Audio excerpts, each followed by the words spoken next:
New England and Denver matching 12-3 records. Unlike the NFC, where we have 5 spots already secured, Denver and New England, the only 2 teams who have clinched their berths thus far. 3 more, however, would secure spots if the Colts lose tonight, those being the Jaguars, Chargers, and Bills.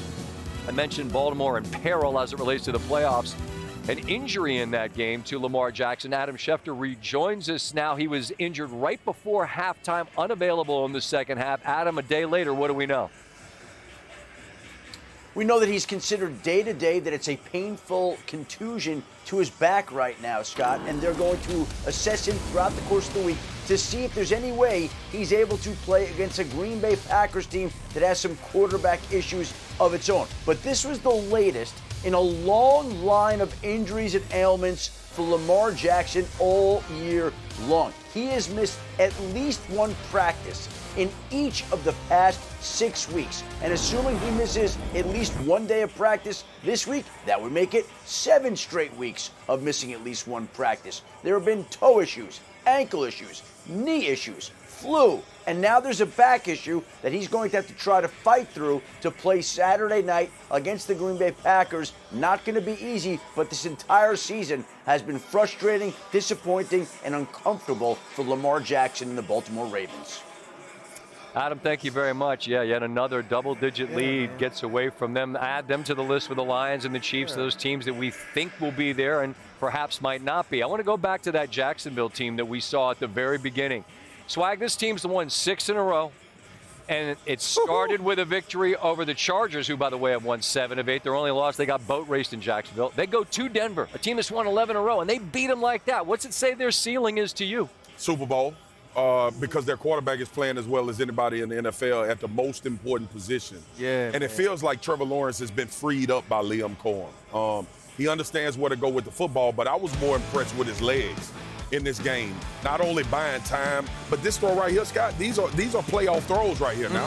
These are the type of plays you got to make to win some of these games late in the fourth quarter. You see him using his legs. You see him placing the football. But more importantly, throughout this game, you see him ball distribution. A lot of people are involved in this offense. They are going to be very difficult to defend. And they also run it. They got a physicality at the line of scrimmage. But this is about the quarterback. Make no mistake about it. I've been one of those detractors of Trevor Lawrence. #1 overall pick. All of the intangibles, the athleticism, the arm. Saw him at Clemson. Tear people apart. Got to the league and it's been topsy-turvy, and I know it's been some coaching situations, not the best environment. He's showing now that in a stable situation with an offensive guy that believes in all of his ability, he can play like a top 5 guy in the league. And if you look at the last 3 games, he is absolutely that. And I wanted to follow with that, just thinking about when we were there, guys, early in the year when they played Kansas City. And that was a hell of a football game, and it was back and forth, and they won it in the end. And from there, have they improved who they are in your mind, Ryan? Absolutely. First off, Duval. Right? Right. And they need to change it to say it the way the hell Liam Cohen said it. Because he is showing you that he's a leader of men.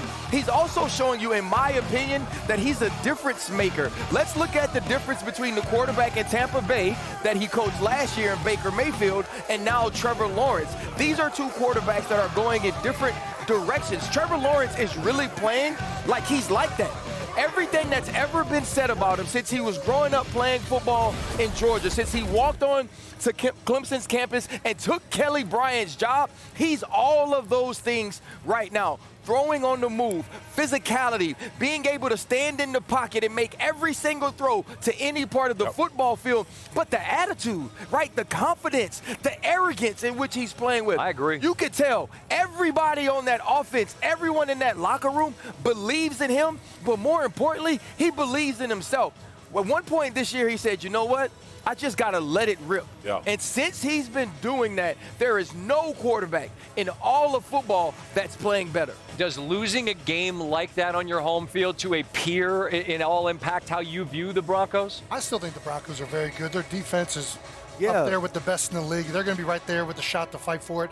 I came away more impressed by Jacksonville more than I came away detracted from what Denver's done this season. Similar praise that like at Lawrence. I mean, that defensive side of the football is playing awfully well as well. Turned them over a number of times. I want to echo the energy. I just think Liam Cohen, the whole thing with Robert Saleh early in the year, we kind of looked at that and was like, this is extra. Why are you doing this, Coach?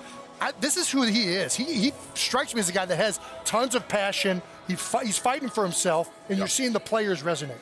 You bring up the runs from Trevor Lawrence, right? He's going out there. They have a quarterback designed run on the red zone where they pull a guard, and it's read. I'm coming right down the hill. And this is a big boy. And you see Parker Washington catching quick outs and breaking 3 or 4 tackles and taking big plays down the field. This is a team that is fighting. And I think a lot of that comes down to the coach and the quarterback. Think about this, too. I'm going to cut you off. Please, go ahead. But think about this, too. Right? Liam Cohen, we talked about the Robert Saleh thing. There's a lot of coaches I'd pick on. He ain't one of them, right? Because you know if you're going to stand in the middle of the field with him and y'all get to throwing hands, you're going to have to really throw. All day something. Right? Well, that's why you do it when you got guys that can hold you back. That's true. Hold me back, hold me back. Another thing is this, Sean Payton. Sean Payton's one of the legends of this league. Sean Payton is a Super Bowl champion. Sean Payton said something about him. He held on to that. Oh, yeah, and he held on a small market team. He held on to it and wait for that moment. I'm not going to talk about it before. I'm not going to tell you what I'm going to do. I'm just going to do it. And then when I do it, I'll tell you that I heard you. I love that from my coach. And then you see the players resonating with it as well. Yeah. They're holding on. They're playing into the small market. They're holding on to receipts for sure. Their social media. That's what everybody does. But I'm telling you what, you guys went and screwed up because now see what we're doing? Everybody's here lavishing praise on you because you've earned it. You're not going to be able to collect slights from this desk tonight. Because I think there are a bunch of believers in who Jacksonville Don't eat the rat paws. Yeah, well, that's another thing. Don't eat the rat paws. Keep that in. That's the They are playing like a team that can play for a Super Bowl right now. Yeah. And the AFC is wide open, right? I'm interested, fellas, in the other highlight that we showed, which was Baltimore and New England. And the season started with Baltimore looking like they couldn't be stopped on offense, and mostly they couldn't. But Henry had a big fumble, and it allowed Buffalo to open up the back door, and they won it.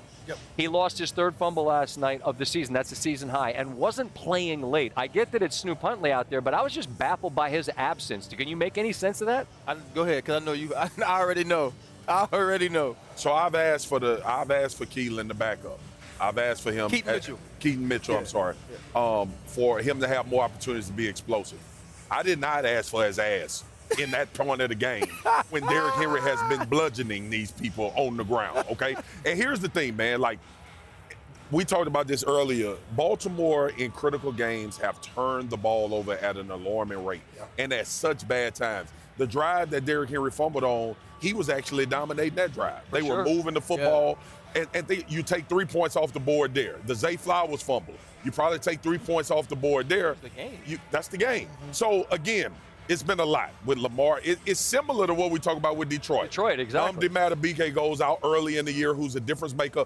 I heard the broadcast last night. No pass rush. He has all the time in the world. Drake May has the ability to hold the ball back there. All of these things matter. Again, when the window of opportunity is there, when we were sitting there at that 0 damn degrees, and they were playing the Houston Texans, and we talked about Baltimore has a bunch of home games, and they can go to the Super Bowl. It seemingly has missed that window. Lamar now, all of these little knick-knack injuries that you're dealing with, you just don't know. But you look at a team last night with Baltimore, like they've been looking for a large majority of the season, they just can't cross that barrier for some reason, and now you deal with injuries. The Baltimore Ravens don't have an identity, at least not an identity you want. I'm going to tell y'all like this. When I used to get the schedule every season, I would always look, what's the primetime game? What's the bye? And who do I play after I play Baltimore? Why? Because they was going to get the softest Ryan Clark that they got all damn year. Slobber knocker. Because what you knew was you better prepare in a way to play the Baltimore Ravens that you're getting into a fist fight, that you're going to play against a team that will not quit, play against a team that will not beat themselves, and play against a team that's going to put face mask on face mask until the clock hits 0. They not that team no more. They're not a team that you get scared or that you're worried about in the most important moments. They're not a team that executes.